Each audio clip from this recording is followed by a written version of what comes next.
ಆತ್ಮೀಯರೇ, S16 ನ್ಯೂಸ್ಗೆ ಸ್ವಾಗತ. ನಾನು Mallappa Jotava. Strike strike strike Shah ಯಾವ ರೀತಿಯಲ್ಲಿ ಅಂಬೇಡ್ಕರ್ ಅವ್ರಿಗೆ ಒಂದು ಫ್ಯಾಷನ್ ಆಗ್ಯದ, ಇದರ ಬದಲಾಗಿ ದೇವರು ನೆನೆಸಿದ ಸ್ವರ್ಗಕ್ಕೆ ದಾರಿ ಆಗ್ತದೆ ಹೇಳಿದರು. ಈಗ ಅವರು ಕುರ್ಚಿ ಬಿಡು ಸ್ವರ್ಗಕ್ಕೆ ಬಂದು ನಿಂತದಂತ ಕಾಣ್ತದೆ.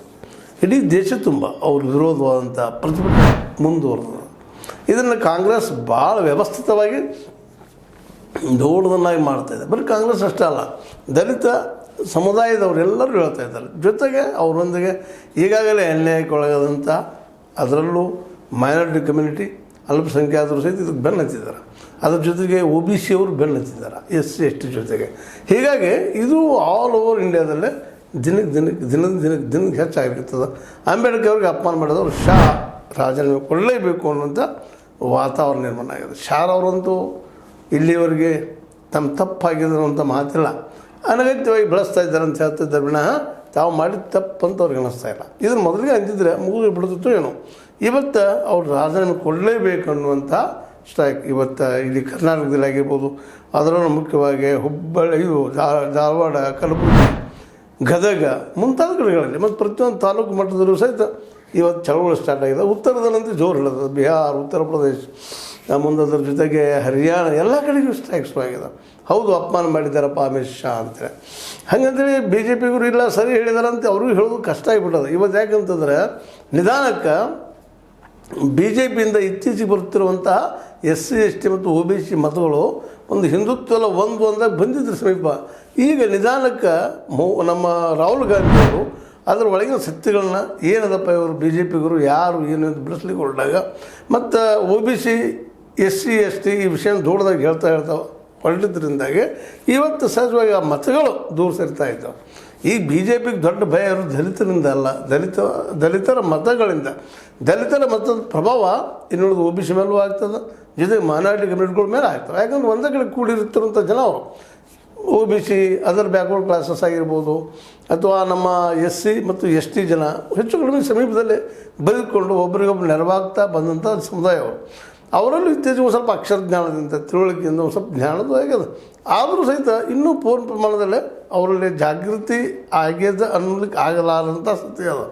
ಯಾಕಪ್ಪ ಅಂದರೆ ಇತ್ತೀಚೆಗೆ ನೋಡಿರಿ, ಈ ಲಕ್ನೋದಲ್ಲೇ ಉತ್ತರ ಪ್ರದೇಶದ ಏನಪ್ಪ ಈ ಬಸ್ತಿ ಜಿಲ್ಲೆಯಲ್ಲಿ ಒಂದೇನೋ ಹುಡುಗರೊಳಗೇನೋ ಆದಂಥ ಘಟನೆಯಿಂದ ಆ ಒಬ್ಬ ದಲಿತ ಹುಡುಗನ ಮೇಲೆ ಮಾಡಿದ್ದನ್ನು ನೋಡಿ ಆ ಹುಡುಗ ತನಗೆ ಆದಂಥ ಅಪಮಾನವನ್ನು ಪೊಲೀಸರು ರಿಪೋರ್ಟ್ ಮಾಡಿದ್ರು. ಪೊಲೀಸರು ಕ್ರಮ ಕೈಗೊಳ್ಳೋದಕ್ಕೆ ಆತ್ಮಹತ್ಯೆ ಮಾಡ್ಕೊಂಡಿದ್ದು ನೋಡ್ತಾ ಇದ್ವಿ ನಾವಿಲ್ಲಿ.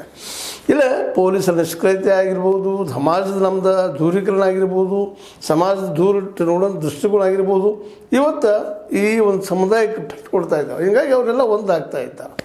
ಮೇಲ್ವರ್ಗೀಯರ ವಿರೋಧವಾಗಿ, ಮೇಲ್ವರ್ಗದ ವಿರೋಧವಾಗಿ ಈ ದಲಿತ ಸಮುದಾಯಗಳಲ್ಲೇ, ಅದರ ಜೊತೆಗೆ ಹಿಂದುಳಿದ ಸಮುದಾಯಗಳಲ್ಲೇ ಮತ್ತು ಮೈನಾರಿಟಿ ಸಮುದಾಯಗಳಲ್ಲೇ ಹೆಚ್ಚು ಸಾಮೀಪ್ಯ ಹೆಚ್ಚಾಗಲಿಕ್ಕೆ. ಇದಕ್ಕೆ ಕಾರಣ ನಾವು ಇಡುತ್ತಿರುವಂಥ ಹೆಜ್ಜೆಗಳು. ಇವತ್ತು ಈ ಶಾ ವಿರೋಧವಾಗಿ ಇಷ್ಟೊಂದು ದೊಡ್ಡ ಪ್ರಮಾಣದಲ್ಲಿ ಬೆಳೀತಾ ಇರೋದು ನೋಡಿದರೆ ಇದು BJPಗೆ ಮುಂದಿನ ದಿನಗಳಲ್ಲಿ ಕಂಟಕ ಆಗೋದು ಎಲ್ಲ ಮಾತಿಲ್ಲ ಅನ್ನೋದು ಅಷ್ಟೇ ಗಮನಿಸಬೇಕಾಗಿದೆ. ಹೀಗಾಗಿನ ಇತ್ತೀಚೆಗೆ ಒಂದು ಸ್ವಲ್ಪ RSS ಮುಖಂಡರು, ನಿಮಗೆ ಗೊತ್ತಿದೆ, ಮೋಹನ್ ಭಾಗವತರು ವಿಶೇಷವಾಗಿ ಏನು ಹೇಳ್ತಾ ಇದ್ದಾರಪ್ಪ ಅಂತಂದ್ರೆ, ಎಲ್ಲ ಗುಡಿಗಳಲ್ಲಿ ನೀವು ಏನಪ್ಪ ಅಂದರೆ ಎಲ್ಲ ಮಸೀದಿಗಳಲ್ಲಿ ಗುಡಿಗಳನ್ನು ಹುಡುಕ್ಲಿಕ್ಕೆ ಹೋಗಬೇಡ್ರಿ ಅನ್ನುವಂಥದ್ದು ಮೃದು ಧೋರಣೆಯನ್ನು ತೋರಿಸ್ತಾ ಇದ್ದಾರೆ. ಯಾಕಂದರೆ ಅವ್ರಿಗೆ ಗೊತ್ತಾಗ್ಯದ ನಿಧಾನಕ್ಕೆ OBC ಮತ್ತು SC ST ನಮ್ಮಿಂದ ದೂರ ಆದರೆ ನಾವು ಅಧಿಕಾರ ಹಿಡ್ಕೊಳ್ಳಿಕ್ಕೆ ಸಾಧ್ಯ ಇಲ್ಲ, ಮತ್ತು ನಮ್ಮ RSS ಸಂಘಟನೆ ಪಾತ್ರ ಏನು ಉಳಿಲಿಕ್ಕಿಲ್ಲ ಅನ್ನೋ ಭಯನೂ ಅವ್ರಿಗೆ ಕಾಡ್ಲಿಕ್ಕತ್ತದ.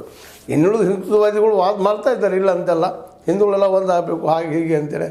ಬಟ್ ಹಿಂದೂಗಳಂದರೆ ಯಾರಿಲ್ಲ, ಕೇವಲ ಮೇಲ್ವರ್ಣೀಯ ಜನನ ಮೇಲ್ಜಾತಿಯವರ ಉಳಿದವರಲ್ವಾ ಅನ್ನುವಂಥ ಪ್ರಶ್ನೆ ನಿಧಾನಕ್ಕೆ ಅವರು ಜಾಗೃತಾಗಿ ಅವರು ಒಂದಾಗ್ತಾ ಇದ್ದಾರೆ. ಅದರ ಸಂಕೇತನೇ ಇವತ್ತು ಶಾ ಅವರು ಏನೋ ಒಂದು ಏನಪ್ಪ ಮಾತಿನ ಹೋಗೋದಲ್ಲಿ ಆಗಿರ್ಬೋದು, ಮತ್ತೇನೋ ಆಗಿರ್ಬೋದು, ಅಥವಾ ಅವರು ಒಳಗಿನ ನಿಜವಾದ ವ್ಯಕ್ತಿತ್ವ ಹಂಗೆ ಬಂದಿರ್ಬೋದು.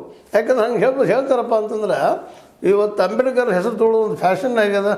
ಅದರ ಬದಲಾಗಿ ದೇವ್ರ ಹೆಸರು ತೊಗೊಂಡಿದ್ರೆ ಸ್ವರ್ಗ ಸಿಗ್ತಿತ್ತು, ಮುಕ್ತಿ ಸಿಗ್ತಿತ್ತು ಅನ್ನೋಂಥ ಮಾತು ನೋಡಿದಾಗ ಅಂದ್ರೆ ಒಂದು ರೀತಿ ಖಂಡನೆ ಮಾಡಿದಂಗೆ ಅಂಬೇಡ್ಕರ್ ಅವ್ರನ್ನ. ಅದಕ್ಕಾಗಿ ಒಂದು ಇಡೀ ದೇಶ ತುಂಬ ನಮ್ಮ ಹಿಂದುಳಿದಷ್ಟೇ ಅಲ್ಲ, ದಲಿತರಷ್ಟೇ ಅಲ್ಲ, ಎಲ್ಲರೂ ಒಂದಾಗಿ ಈ ಶಾರವರ ವಿರುದ್ಧವಾಗಿ ಎದ್ದು ನಿಲ್ತಾ ಇದ್ದಾರೆ. ಇದನ್ನು ಕಾಂಗ್ರೆಸ್ ಯಾವ ರೀತಿ ಉಪಯೋಗ ಮಾಡ್ಕೊತದ್ದು ಬಿಡ್ತದೆ ಅದು ಬೇರೆ ವಿಷಯ. ಬಟ್ ಜನ ಮಾತ್ರ ನಮ್ಮ ದಲಿತ ಸಮುದಾಯದವರು ಮಾತ್ರ ಇದನ್ನು ಗೊಡೋ ಹಾಗಿಲ್ಲ. ಶಾಲ್ ಅವರಿಗೆ ಇದರ ವಿಷಯನ್ನು ಮುಟ್ಟಿಸಿ ಬಿಡಬೇಕು ಅಂತೇಳಿ. ಮತ್ತು ಆಲ್ರೆಡಿ ನಿಮ್ಗೆ ನೋಡಿರ್ಬೋದು 2014 ಲೋಕಸಭಾ ಚುನಾವಣೆಯಲ್ಲಿ ಈ ಸಮುದಾಯಗಳು ಅಂದರೆ ದಲಿತ ಮತ್ತು ಹಿಂದುಳಿದ ಸಮುದಾಯಗಳು ದೂರ ಸರಿದಿದ್ದರಿಂದಾಗೆ ಪೆಟ್ಟು ಹೊಡೆದು ಬಿದ್ದು ಅವರು 240 ಬಂದಿರುವಂಥ ಪ್ರಸಂಗ ಬಂತು. BJP ಅನ್ನೋದು ಅಷ್ಟ ನೆನಪಿಟ್ಟು ಹೋಗ್ಬೇಕಂತ ವಿಷಯ. ಯಾಕಪ್ಪ ಅಂದ್ರೆ ಮೇಲ್ವರ್ಣಜನ್ಯ ಜಾತಿಗಳಿಂದ ಮಾತ್ರ ಈ ದೇಶದ ಗದ್ದುಗೆ ಹಿಡಲಿಕ್ಕೆ ಸಾಧ್ಯ ಇಲ್ಲ. ಅದಕ್ಕೆ OBC ಮತ್ತು SC/ST ಸಮುದಾಯದ ಬೆಂಬಲ ಬೇಕೇ ಬೇಕು ಅನ್ನೋದು ಇವತ್ತು ಮನವರಿಗಾಗಿದೆ. ಈ ಶಾರರಿಗಾಗಿರ್ಬೋದು, ಮೋದಿಯವರಿಗಾಗಿರ್ಬೋದು, ಅಥವಾ ನಮ್ಮ RSSಗಾಗಿರ್ಬೋದು, ಇನ್ನೂ ಕೆಲವು ಗುರುಗಳಿದಾರೆ ಇಲ್ಲ ಅಂತಲ್ಲ. ಸ್ವಾಮೀಜಿಗಳು ನಮ್ಮದು ಹಿಂದೂ ಧರ್ಮದಲ್ಲೇ ಅವ್ರು ಇನ್ನೂ ತಲೆಯಿಲ್ಲದ ಇಲ್ಲ ಹಿಂದುತ್ವದಿಂದಲೂ ನಾವು ಅಧಿಕಾರನ ಪಡೀಲಿಕ್ಕೆ ಸಾಧ್ಯದ ಅನ್ನುವಂಥ ಇನ್ನೂ ಭ್ರಮೆಯಲ್ಲಿದ್ದಾರೆ. ಅಂಥವ್ರು ಮಾತ್ರ ಮಾತಾಡ್ತಾ ಇರ್ತಾರೆ ಇಲ್ಲ ಅನ್ನುವಂಥ ಮಾತು. ಅಂಥ ಜನರಿಂದಾಗಿನ ಇವತ್ತು ಈ ಘಟನೆ ಆಗಿದೆ ದಲಿತ ಹುಡುಗರ ಮೇಲೆ. ಅದಕ್ಕೆ ಅದೇ ರೀತಿ ಇನ್ನೂ ಅನೇಕ ದಲಿತ ಜನಾಂಗದ ಮೇಲೆ ದಾಳಿಗಳಾಗೋದನ್ನು ನೋಡಿದಾಗ, ಈ ನಡೆದನ್ನು ನೋಡಿದಾಗ, ಈ ಅದೇ ಕಾಲಕ್ಕೆ ಇವರೆಲ್ಲ ಎಚ್ಚರಿಕೆಯಿಂದ ಒಬ್ಬ ಅಂಬೇಡ್ಕರ್ ಅವರಿಗೆ ಒಂದು ಮಾತನ್ನು ಶಾರ್ ಅವರು ಮಾತಾಡಿದ್ದನ್ನು ಇವತ್ತು ಒಂದು ಇಶ್ಯೂ ಮಾಡಿಕೊಂಡು ಅವರ ಶಾರ್ ಅವರು ಒಂದು ಮೊದಲನೇದಾಗಿ ಕ್ಷಮೆ ಕೇಳಬೇಕು, ಇಲ್ಲ ಅವ್ರನ್ನ ರಾಜೀನಾಮೆ ತೊಗೊಳ್ಬೇಕು ಅನ್ನುವಂಥದ್ದು ಈ ಹಂತಕ್ಕೆ ಬಂದು ನಿಂತದ.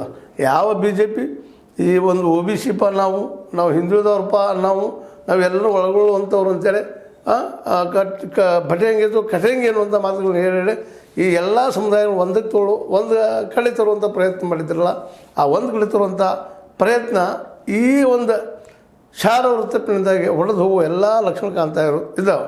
ಅದಕ್ಕಾಗಿ ಈ ಒಂದು ಮೂಮೆಂಟ್ ಏನದಲ್ಲ ಅಂಬೇಡ್ಕರ್ ಕುರಿತಾಗಿ ಮಾತಾಡಿದ್ದು ಅದು ಅವರಿಗೆ ಕುಠಾರಪ್ರಾಯ ಆಗುವಂಥ ಎಲ್ಲ ಸಾಧ್ಯತೆಗಳಿದ್ದಾವೆ.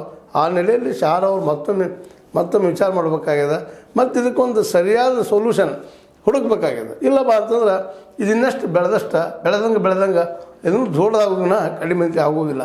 ಅದಕ್ಕಾಗಿ ಈ ಒಂದು ಅವರ ಶಾರ್ ಅವರ ವಿರೋಧವಾಗಿ ಆಲ್ ಓವರ್ ಇಂಡಿಯಾದಲ್ಲಿ ಪ್ರತಿಭಟನೆ ನಡೆದಂಗೆ ಕಲಬುರಗಿಯಲ್ಲಿ ನಡೆದ, ಗದಗದಲ್ಲಿ ನಡೆದಂತ ಈಗ ಹೇಳಿದ್ನಲ್ಲಿ ನಿಮಗೆ. ಮತ್ತು ಇನ್ನುಳಿದ ಕರ್ನಾಟಕದ ಇನ್ನುಳಿದ ಭಾಗಗಳಲ್ಲಿ, ತಾಲೂಕು ಮಟ್ಟದಲ್ಲಿ, ಹುಬ್ಬಳ್ಳಿ ಮಟ್ಟದಲ್ಲಿ ಸಹಿತ ಈ ದಲಿತ ಪರ ಇರುತ್ತಿರುವಂಥ, ಅಂಬೇಡ್ಕರ್ ಪರ ಇರುತ್ತಿರುವಂಥ ಜನ ಪ್ರತಿಭಟನೆ ಮಾಡ್ತಾ ಇದ್ದಾರೆ. ಹೀಗಾಗಿ ಶಾರ್ ಅವರು ಈ ಒಂದು ಘಟನೆಯನ್ನು ದೊಡ್ಡದು ಮಾಡೋದಕ್ಕೆ ಬಿಡಲಾರ್ದ ಅದನ್ನು ತಮ್ಮ ಕೈಯೊಳಗೆ ತೆಗೆದುಕೊಂಡ ಈ ಸಮಸ್ಯೆಗೆ ಪರಿಹಾರ ಹುಡುಕಬೇಕಾಗಿದ್ದ ಅವ್ರ ಮೊದಲೇ ಕರ್ತವ್ಯ ಆಗೈತಿ, ಮಾಡಬಹುದು ಅಂತ ತಿಳ್ಕೊಂಡಿದ್ದೀನಿ ನಾನು. ಆದರೆ ಎಷ್ಟು ಮಟ್ಟಿಗೆ ಅನ್ನೋದು ಇದಕ್ಕೆ ಮುಖ್ಯ ಅಂದ್ರೆ ಕ್ಷಮಾ ಕೇಳೋಕ್ಕಿಂತ ಮುಖ್ಯ ಅಂದ್ರೆ ಈಗೇನು ದಲಿತ ಬಾಲಕನ ಮೇಲೆ ಆಗಿದ್ದಲ್ಲ ಮೂತ್ರ ವಿಸರ್ಜನೆ ಮಾಡುವಂಥ ಕೆಲಸ, ಇಂಥವು ಆಗದ ನೋಡುವಂಥ ಕೆಲಸ ನಮ್ಮ ಮೇಲ್ವರ್ಣೀಯಜನ್ಯ ಮಕ್ಕಳಲ್ಲೇ ಮೇಲ್ವರ್ಣೀಯಜನ್ಯ ತಂದೆ ತಾಯಿಗಳು ಇರಬೇಕಾಗಿದೆ. ಯಾಕಂದರೆ ತಂದೆ ತಾಯಿಗಳು ಸಮಾಜ ಮಕ್ಕಳನ್ನ ಅರಿವು ತಯಾರು ಮಾಡಿಬಿಟ್ಟಿರ್ತಾವೆ. ನಾವು ಶ್ರೇಷ್ಠ ಅವ್ರು ಕನಿಷ್ಠ ಅಂತೇಳಿ ಆ ಶ್ರೇಷ್ಠ ಕನಿಷ್ಠತೆಯೇ ಇವತ್ತು ಈ ಹಂತಕ್ಕೆ ನಿಲ್ಲಿಸ್ತಾ ಇದೆ. ಅದಕ್ಕಾಗಿ ನಮ್ಮ ಸಮಾಜ ಎಚ್ಚರಗೊಂಡ ದಲಿತರು ನಮ್ಮವರಪ್ಪ, ಹಿಂದುಳಿದವರು ನಮ್ಮವ್ರು. ಕೇವಲ ಓಟ್ಗಾಗಿಲ್ಲ, ಈಗಂತೂ RSS ಆಗಿರ್ಬೋದು, ಕಾಂಗ್ರೆಸ್ ಆಗಿರ್ಬೋದು, ಅಥವಾ ನಮ್ಮ BJP ಮೋದಿಯವ್ರು BJP ಆಗಿರ್ಬೋದು, ಇವರು ಎಲ್ಲರೂ ಒಂದು ಆತ್ಮೀಯತೆಯಿಂದ ಕಾಳಜಿಯಿಂದ ಅವ್ರು ಸರ್ಕಾರ ಮಾಡ್ತಾ ಇದ್ದಾರೆ ಅಂತಲ್ಲ, ಮತದಾರ ಇವ್ರು ಹೆಚ್ಚಿದ್ದಾರೆ, ಅದಕ್ಕೆ ಇವ್ರು ಕಾಳಜಿ ಮಾಡ್ಬೇಕಂತ ಅನ್ನೋ ಫೋರ್ಸ್ನಿಂದ ಅವ್ರದಿಂಥವ್ರು ಒತ್ತಾಯದಿಂದ ಕೆಲಸ ಮಾಡ್ತಾ ಇದ್ದಾರೆ. ಇದು ಆಗಬಾರ್ದಾಗಿದೆ. ಅವರು ನಮ್ಮವ್ರಪ್ಪ, ನಮಗದ ಮನುಷ್ಯರು, ಅವರು ನಾವು ಮನುಷ್ಯರು ಟ್ರೀಟ್ ಮಾಡಬೇಕು ಅಂತ ಭಾವನೆ ಬೆಳಿಬೇಕಾಗಿದೆ. ಆ ದಿಶೆಯಲ್ಲಿ ಇವತ್ತು ನಾವೆಲ್ಲ ಸರ್ಕಾರ ಮತ್ತು ಅದರ ಜೊತೆಗೆ ಜನಸಾಮಾನ್ಯ ಸಹಿತ ಈ ಒಂದು ವಿಷಯದಲ್ಲಿ ಏನಾದರೂ ಸಮಾಲೋಚಿಸಲಿಕ್ಕೆ ಸಾಧ್ಯನಾ? ನಾವು ಇವತ್ತು ಶವಯಾತ್ರೆ ಮಾಡ್ಬೋದು, ಮತ್ತೇನೋ ಮಾಡ್ಬೋದು ಶಾರ್ ಅವ್ರನ್ನ. ಅದು ಶಾರ್ ಅವ್ರು ಬದಲಾಗಬೇಕು ಅನ್ನೋದು ನಮ್ಮೆಲ್ಲರ ಆಸೆ. ಆದರೆ ಅವ್ರು ಬದಲಾಗ್ತಾರೋ ಬೇರೆ ವಿಷಯ. ಬಟ್ ಅವರು ಕ್ಷಮೆ ಕೇಳುತ್ತಾರೋ ಕೇಳೋದಿಲ್ಲೋ ಗೊತ್ತಿಲ್ಲ, ಆದರೆ ಕೇಳಬೇಕು ಅನ್ನೋದು ನಮ್ಮ ಅಂಬೇಡ್ಕರ್ವಾದಿಗಳ ಅಭಿಪ್ರಾಯ. ಏನಂತೀರಿ ನೀವು? ಅವರು ನಮ್ಮ ಶಾರ್ ಅವರು ಹೇಳಿದ್ದು ಸರಿ ಅಂತೀರೋ, ಎಲ್ಲ ಸ್ಟ್ರೈಕ್ ಮಾಡೋದು ಸರಿ ಅಂತೀರೋ? ಯಾವ ಸರಿ ಅಂತೀರಿ ತಿಳಿಸ್ರಿ, ಮಾತಾಡ್ತಾ ಇರ್ರಿ. ಲೈಕ್ ಮಾಡಿ, ಶೇರ್ ಮಾಡಿರಿ, ಕಾಮೆಂಟ್ ಮಾಡಿರಿ. ಜೊತೆಗೆ ಏನಪ್ಪ ಅಂದರೆ H16 ನ್ಯೂಸ್ ಇದು ಸತ್ಯದ ಕೈಗಳಲ್ಲಿ ಸಾರ್ ನೆನಪಿಸುತ್ತಾ ಇರಿ. ವಂದನೆಗಳು.